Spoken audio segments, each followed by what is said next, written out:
Good morning. You look so gorgeous this morning.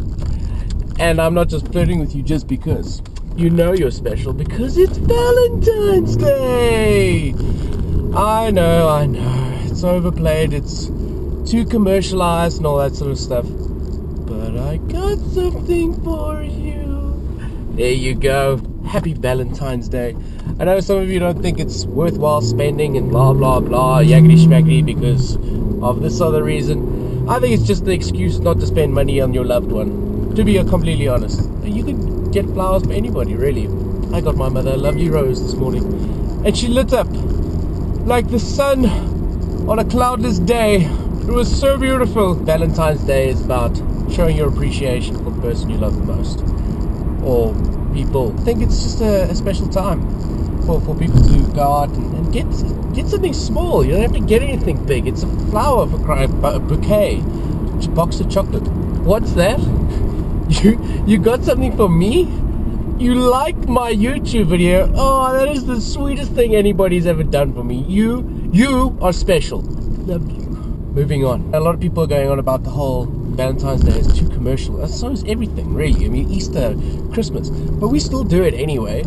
It's not about the money that you're spending. It's about the thought of the gift as well. Birthdays are getting ridiculous now. People expect, so many expensive toys and everything like that. But I guarantee, if you know somebody and you know them well, and you go out and you think about what makes them happiest, and it can be a small item. It's honestly, it's the thought that counts. You think about what that person means to you, especially if it's a close friend or your loved one or family. It's a moment that you two shared somewhere along the line, somewhere else. And it doesn't have to be expensive. It can be smaller items. I think people have forgotten that. Giving something like on Valentine's Day, there's a lot of meaning behind it.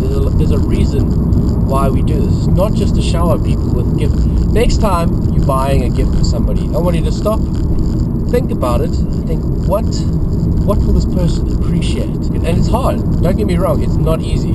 It's so much easier just to go buy a bottle of perfume or a cologne or something nice and expensive. But when you really know somebody and you give them a gift that means something to the both of you, they will treasure that longer than any other perfume bottle could ever last. Guaranteed. Moving on.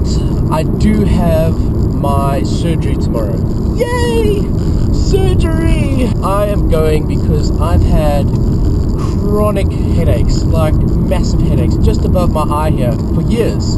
It's that pain you get so bad that you just want to run into a wall and hopefully it cures the pain. I recently went to a specialist, an ENT specialist, who cucked me out because I hadn't gone for a CT scan to check the inside of my head, and I told him I had an x-ray.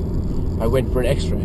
He just about slapped me and said, x-rays don't check for sinuses. He explained to me how my cavities, my certain sinus cavities, now you have two cavities up on the top, and on this side I had a slight buildup of mucus and gunk and crap like that. When you look at a CT scan, all the dark areas are where air is and where it's supposed to be.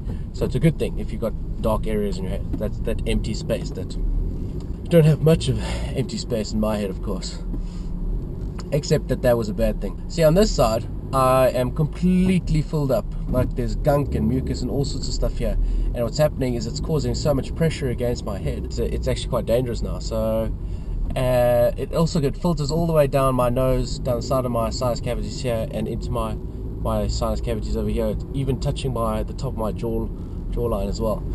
And he says it causes so many adverse effects, like clenching and reflux, the headaches, the tension on my neck and shoulders. So immediate surgery it is. I'm going in tomorrow morning, and what they're going to do is they're actually going to straighten my septum. I have to cut away at the nodes inside my nose to open up the airway so I can actually breathe properly. And then they're drilling into my head, and they're going to be draining the mucus and crap and stuff out of my head. So it sounds wonderful. I'm excited. Something more fun. I went to play some games with Devon from Gear Magazine this last weekend. He challenged me to some Mortal Kombat. The fool! And Dirt 3. The fool! Of course, he beat me both times. And here's my spectacular effort. I'm the monster, the DC monster car.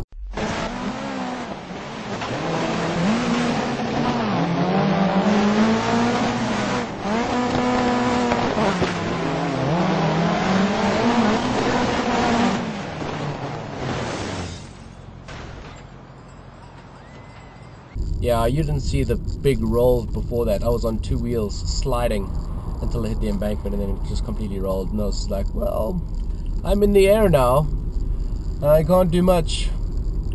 And that was over. Well, it should be said that I did beat Devon at Mortal Kombat the first time we played at PS3. I'm a terrible loser and a winner. I'm terrible. I apparently have a very evil laugh when I'm winning and beating you. I miss those times. Darkness 2 is out. I have had so much fun with that because I've stopped playing it because I know I'm going to be bedridden. So I'm saving myself to finish the campaign while I'm bedridden. I've also updated my Diablo 3 beta. I've been looking at this 2-week period of a time of playing some games, catching up, because I like being in the gaming industry. You'd think I would play a lot of games, but I don't often get the time. It's kind of sad. Things. I actually played some Call of Duty last night. It was so fun. If you are around, you want to come and jam some Call of Duty with me, I'd love the opportunity to come and play. You can catch me on Xbox Live. I'll drop my gamer tag at the bottom. There's 2 big titles I'm looking forward to coming out. Prototype 2. Cannot wait for the destruction.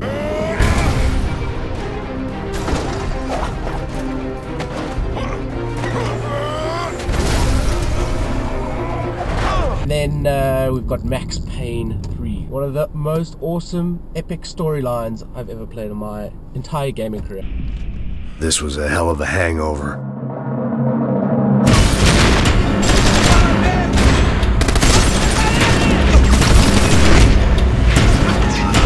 They were the first to introduce bullet time. If you haven't seen the developer diaries of the technology behind it, seriously, do yourself a favor, go to the Megarom YouTube channel and check out those developer diaries. That's it from me. I think I've covered just about everything. I had a comment on my YouTube the other day about me holding my knob. I like holding my knob. I feel like it opens me up to you. I think I'm going to continue holding my knob, make it my trade knob. Trade knob. Wow. Okay. You kids have an awesome day. Be awesome. Remember, it's the thought that counts. Okay, ciao.